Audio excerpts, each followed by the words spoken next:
राजगृह नगर का दृश्य था।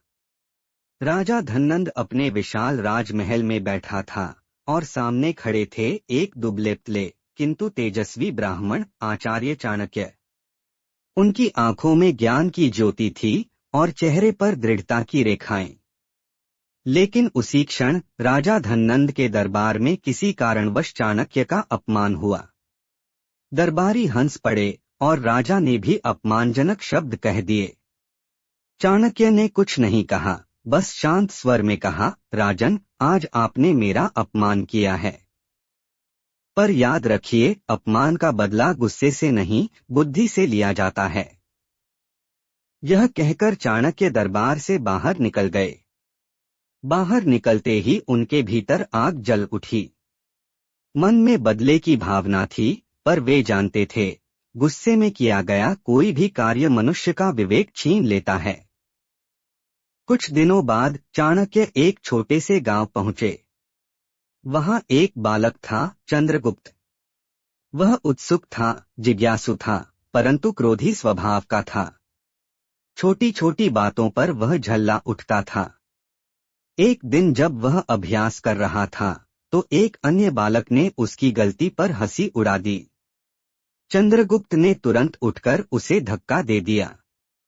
चाणक्य ने यह दृश्य देखा। उन्होंने मुस्कुराते हुए कहा, वत्स, क्या तुम जानते हो, जो अपने क्रोध पर नियंत्रण नहीं रख सकता, वह दूसरों पर कभी नियंत्रण नहीं पा सकता। चंद्रगुप्त ने सिर झुका लिया। गुरुदेव, क्या गुस्सा हमेशा बुरा होता है?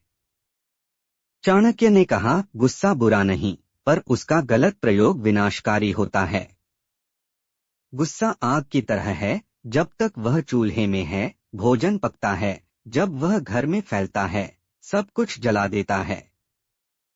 एक दिन गांव के कुछ लोग चाणक्य के पास शिकायत लेकर आए, गुरुदेव, यह चंद्रगुप्त बहुत गुस्सैल है, किसी से बात नहीं समझता। चाणक्य ने सोचा, अब समय आ गया है इसे सीख देने का। उन्होंने एक कटोरे में दूध रखा और उसके ऊपर पतली परत मक्खन की लगाई। फिर बोले, वत्स, इस दूध को बिना हिलाए पी लो। चंद्रगुप्त ने कोशिश की, पर वह मक्खन की परत मुंह में चिपकने लगी।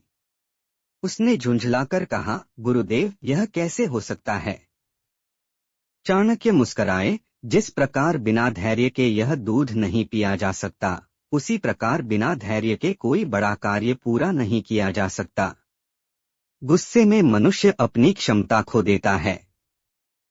चंद्रगुप्त ने पूछा, गुरुदेव, मैं गुस्से को कैसे रोकूं? जब कोई अपमान करे तो मन स्वतः भड़क उठता है। चाणक्य बोले, वत्स, गुस्से को रोकने के लिए 3 उपाय हैं। मौन रखो, जब गुस्सा आए तुरंत बोलना बंद करो। शब्द सबसे बड़ा शस्त्र है और गुस्से में छोड़ा गया यह शस्त्र सबसे घातक होता है। स्थान बदलो, उस जगह से हट जाओ जहां क्रोध उत्पन्न हुआ है। कुछ देर बाद मन शांत हो जाएगा। श्वास पर ध्यान दो, गहरी सांस लो, धीरे धीरे छोड़ो। यह मन को संयमित करता है। उन्होंने आगे कहा, और चौथा उपाय सबसे महत्वपूर्ण है, स्वयं को क्षण भर का समय दो। कोई भी निर्णय गुस्से में तुरंत मत लो। कई वर्ष बीत गए। चंद्रगुप्त बड़ा हुआ और चाणक्य के मार्गदर्शन में उसने मौर्य साम्राज्य की स्थापना की। परंतु एक दिन जब वे अपने पुराने अपमान को याद कर रहे थे, चंद्रगुप्त ने कहा, गुरुदेव, अब समय आ गया है धननंद से बदला लेने का। मैं तुरंत सेना लेकर पाटलिपुत्र पर आक्रमण कर देता हूँ। चाणक्य ने शांत स्वर में कहा, वत्स, यही तो असली परीक्षा है। बदला गुस्से से नहीं, बुद्धि से लिया जाना चाहिए। याद रखो, क्रोध तुम्हें जल्दबाजी करवाएगा और जल्दबाजी तुम्हें हार दिलाएगी। चंद्रगुप्त ने संयम रखा।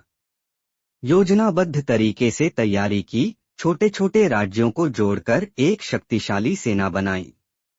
कुछ वर्षों बाद जब उन्होंने धननंद को हराया, तो चाणक्य ने कहा, देखा वत्स, जिस दिन तुमने अपने गुस्से को जीत लिया, उसी दिन तुमने अपने शत्रु को भी जीत लिया। राज्य स्थापना के बाद एक दिन चंद्रगुप्त ने पूछा, गुरुदेव, क्या अब मेरे भीतर से गुस्सा समाप्त हो गया है?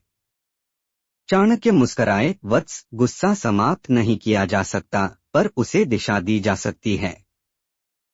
जैसे नदी को बांधकर उसकी धारा से खेतों को सींचा जाता है, वैसे ही अपने क्रोध को नियंत्रित कर उसे लक्ष्य की ओर मोड़ो।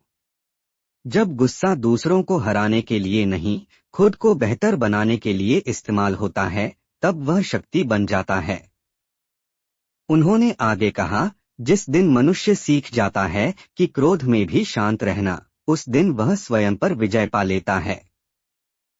और जो स्वयं पर विजय पा लेता है, उसे कोई भी पराजित नहीं कर सकता। कहानी का संदेश, गुस्सा एक प्राकृतिक भावना है, लेकिन उसका नियंत्रण ही मनुष्य की सबसे बड़ी ताकत है। चाणक्य की तरह हमें भी यह समझना चाहिए कि गुस्से में लिया गया निर्णय विनाश लाता है। संयमित मन से लिया गया निर्णय निर्माण करता है। और जो मनुष्य अपने क्रोध को जीत लेता है, वह संसार की हर कठिनाई पर विजय पा सकता है। इसलिए जब भी गुस्सा आए, चाणक्य की यह सीख याद रखिए, गुस्सा मत छोड़ो, उसे साधो, क्योंकि वही तुम्हें मजबूत बना सकता है। ऐसी और भी मोटिवेशनल स्टोरी के लिए चैनल को सब्सक्राइब एंड वीडियो को लाइक करें।